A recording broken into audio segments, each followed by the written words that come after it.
모든 인과관계 기승전 부동산으로 연관짓는 대로 저 사람들은 왜 부동산 하지 않을까? 왜 그들은 깨닫지 못하고 무능무지할까? 형들 나야 달부동산 단속반. 이 새끼가 왜 영상 안 올리나 했지. 감 떨어져서. 감 끌어올리고 있어. 왜? 일주일 동안 일본 나가 있었거든. 기존에 기획했던 부동산 사업 때문에. 도쿄 그리고 요코하마 가와사키 도쿄도 인근 다녀왔어. 형 나가기 전에 말 못한 이유는 부동산 쪽 투자 다변화를 위해 사전 답사 성격이고, 아직 구체화되지 않아서 궤도에 올라오면 말할게 공개하기는 빨라. 그렇게 일주일 동안 국내 부동산 보지를 않았더니 지금 상황을 모르겠다. 형 국내 감 찾으려고 뉴스 읽고 있는데 감이 생각처럼 올라오지 않네. 넌 무슨 그냥 일본의 애니메이션 오타쿠 투어하고 왔어. 형 사업자는 무슨 피규어 사왔다니까 시발 알지? 달 단속반은 절대 인생 모험 걸지 않아. 왜 내가 사업을 하겠어? 있는 것 즐기면서 아는 것 하는 거지. 주식 코인 사업 해외 부동산 몰라 안 해 끝. 오로지 아는 것 국내 부동산 딱 하나 이것만 하고 살 거야. 내가 부동산 아닌 것을 한다 하면 아이디 해킹당한 거다. 형 뭔 말인지 알지? 앞서 말한 개소리 중에 사실은 딱 하나. 감 떨어졌다는 사실. 일주일 동안 신나게 놀고 국내 정치 경제 부동산이 있고 해방감에 이 세계 경험처럼 신나게 놀다가 현실 복귀하고 문제가. 첫째 또 가고 싶다. 둘째 나 새끼 진입하구나. 셋째 마이너 장르의 피규어는 일본에서도 못 구하는구나. 가 아니라 첫째 부동산은 일주일만 쉬어도 감 떨어지는구나. 둘째 일주일 쉬었던 정보량 공부에는 상당한 시간이 걸린다. 셋째 시장 밖에 나갔다 오면 기존의 스탠스에 변화가 생길 수도 있구나. 넷째 심각했던 문제와 고민들 외부에서 보면 그들만의 문제구나. 다섯째 판단은 내부에서, 시장 파악은 외부에서 할 필요성. 결국 5가지가 같은 문제네. 이게 뭔 소리야? 공부하기 싫다는 소리야. 시발 벼락치기 힘들다. 우선 진짜 일주일만 신나게 부동산 입고 놀았는데 돌아와서 뉴스카페 커뮤니티 정보 사이트 공문의 양이 어마어마하다. 있으면 안 읽을 수가 없는데 또 막상 읽으면 아무 소리도 아냐.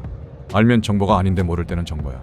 몰라도 되는데 모르면 또 안 될 것 같아 읽어야 하는 정신병 때문에 공부량이 늘어난다. 형 세 번째부터 5번째까지는 매번 내부인으로 당사자로 부동산 일선에 있다가 외부인 제3자 관찰자 입장이 되니 내 생각이 맞았나? 내가 꼭 그럴 필요가 있을까? 믿었고 확신을 가졌던 것이 아닐 수도 있지 않을까? 안에서 싸우고 지랄하는 것들이 밖으로는 새어나가지 않는구나. 관심이 없으면 모를 수도 있겠구나. 다 나같이 심각하게 이 문제들을 고민하는 것이 아니겠다라는 생각이 들면서 단 일주일 여행으로 감 떨어지고 국내 부동산에 관심이 없어지는데 주재원 나가는 형들은 어떨까? 또는 국내에 있어도 부동산 끊으면 그럴 수도 있겠다는 생각이 들었어. 나쁘다가 아니고 이런 것도 괜찮지 않을까? 신념이 흔들리네 시발. 즉 2년 동안 달 단속반으로 열변을 토하던 것들이 단 일주일 외부인이 되고 정반대 쪽도 괜찮네 싶더라니까. 선택이구나. 부동산을 선택하고 그 안에서 싸워서 쟁취하여 성취하는 것들이 나 개인에게 중요할지라도 다른 사람들은 관심이 없을 수도, 그리고 그 관심이 없다가 잘못됨이 아니라 선택이겠구나 생각이 들더라. 즉 괜찮다야 영끌의 결과를 내는 나도, 또는 주재원 나가 세계를 보며 견문을 넓히고 느끼는 삶도 잘못되었음이 아니고 선택의 다름이구나. 지난 10년 여권도 없고 제주도 한번 가보지 못하고 부동산만 하고 핏대 세우며 모든 인과관계 기승전 부동산으로 연관짓는 대로 저 사람들은 왜 부동산 하지 않을까? 왜들 깨닫지 못하고 저럴까? 무능무지할까? 했는데 다 알 수는 없지만 부동산을 뇌에서 빼고 다른 것들로 채워보는 삶도 괜찮네. 좋아, 만족스럽다. 형 결국 달단속반이 진정하고 싶은 말은 내부인 당사자 우리들만 심각했지 외부인 시장 참여하지 않는 사람들에게는 저 새끼들 또 지랄하네 정도 아무 일도 아니더라. 투자의 판단 즉 결정 선택의 과정을 줄이기 위해 내부 시장 참여인이 되어야 하겠지만 객관적이고 정확한 시장 분석을 위해선 때론 외부인 시장 미참여자의 의견도 봐야겠다고. 형 사실 일본 여행하면서 스마트폰을 한순간도 손에 들지 않았어. 뇌가 부동산으로 쩔어 있다 보니 건물의 모양, 업무지구, 상점의 배치, 유동인구만 봐도 서울과 비교해보고 이곳의 성격을 파악하고 유추해보게 되더라.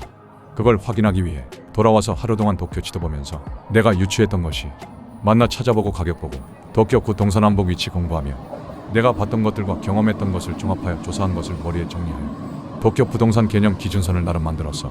선무당이 사람 잡는다고 처음 가본 새끼가 도쿄 부동산 떠들 순 없으니 몇 번 더 가야겠지만 확실히 일본은 우리나라보다 10년 이상 빠른 현상이 나오는구나 싶네.